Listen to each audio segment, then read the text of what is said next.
इतनी बड़ी जनसैलाब को देखकर ऐसा प्रतीत हो रहा है कि इस जनसैलाब में यहाँ के शिक्षित और बेरोजगार युवा की भीड़ है। और अगर मन में जो युवा 5 साल, 10 साल, 15 साल से झारखंड की किसी न किसी प्रतियोगिता परीक्षा की तैयारी कर रहे थे, लेकिन विवश में उन्हें यहाँ पर आने का कार्य किए हैं। और किसी के मन में यह भी सवाल उठ रहा होगा कि यहाँ पर तो हर एक उम्र के लोग आए हुए हैं। मैं उन्हें भी ये बताना चाहती हूँ कि यहाँ वही शिक्षित बेरोजगार युवाओं के माता पिता हैं जिन्होंने मेहनत मजदूरी करके पाई का पैसा जमा करके अपने बच्चों को पढ़ाने का कार्य किए हैं। कि सरकार के किसी झारखंड के प्रतियोगिता परीक्षा, झारखंड के कहीं भी सरकारी जगह पे मेरा बेटा एक दिन नौकरी करेगा, इस आस में वो किसान मजदूर जो अपने बच्चों को पढ़ाए हैं वो लोग भी यहाँ पे उपस्थित हैं। तो यहाँ पे नौकरी मिलेगी कैसे? यहाँ की तो नीति नियम ही अलग है। अगर यहाँ के छात्र अपने भविष्य की चिंता को लेकर के अगर सरकार के समक्ष अपनी बातों को या रखने के लिए जाते हैं, धरना में बैठते हैं, तो 144 लगा करके उन्हें मारपीट किया जाता है। लेकिन अगर यही छात्र अगर किसी राजनीतिक पार्टी के सदस्यता लेने जाती है तो फूल माला पहना के स्वागत किया जाता है। इस तरह का नजरिया है यहाँ का। इसीलिए झारखंड के बच्चे, आप सब जब हम जाते हैं विधानसभा घेराव के लिए, पहले सूचना दे करके पूर्व में सूचित करके उसमें 144 लगाया जाता है। तो आप सबको तैयार रहना होगा 2024 में 444 लगाने का।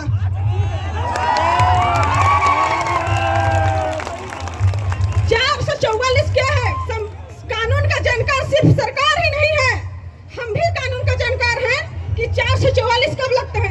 इनको तो ऐसे वोट मिलने वाला है नहीं, लेकिन 444 में ये कहता है कि अगर रात के अंधेरे में किसी का घर जाके अगर जबरन उसको कुछ भी बहला फुसला के उसको प्रताड़ित किया जाए तो ये धारा लगती है। और ये तो चुनाव में ऐसे वोट मिलने वाला है नहीं, ये रात में पैसा दे करके वोट खरीदने का काम करेंगे, तब हम ये धारा लगाने का काम करेंगे।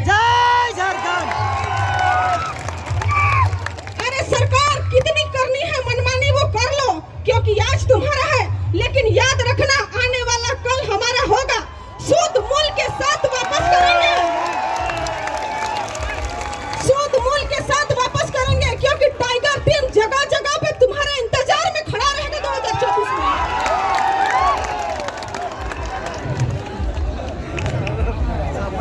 झारखंड बनने के बाद से 2000 से लेकर 2014 तक यहाँ पे खिचड़ी की सरकार बनी और इन खिचड़ी की सरकार को बदलने और बैठने के चक्कर में झारखंडियां एकदम पिसते रह गए। लेकिन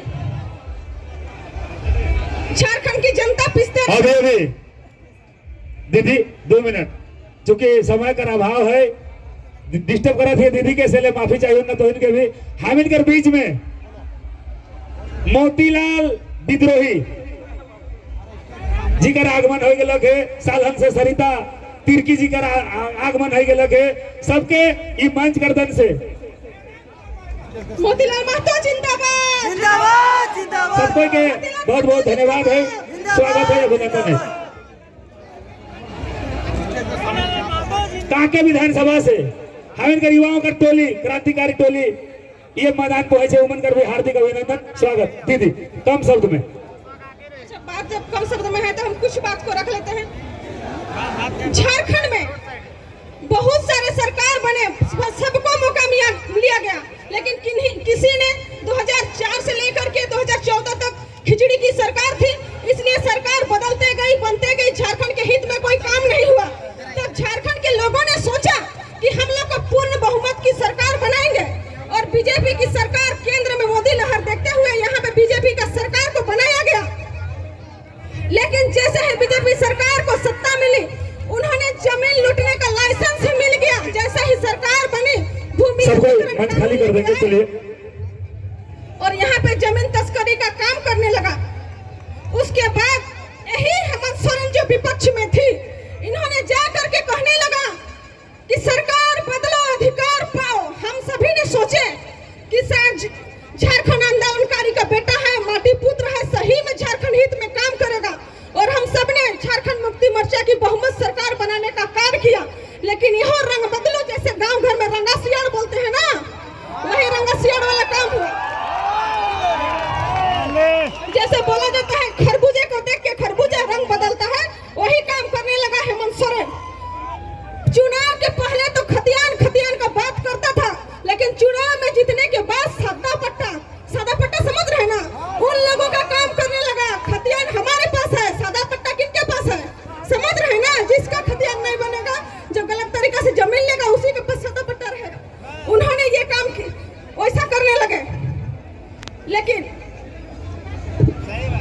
अभी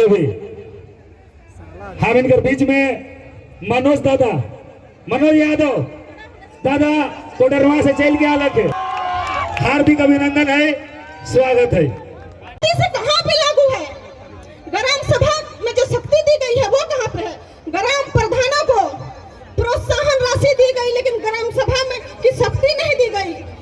हम ये कहना चाहते हैं, आदिवासी महिला पूछती है आदिवासी सरकार से, राज्य से लेके केंद्र तक आदिवासी विधायक, मंत्री, सांसद और राष्ट्रपति भी आदिवासी है, तो मणिपुर वाली घटना कैसे घटी आदिवासी के साथ?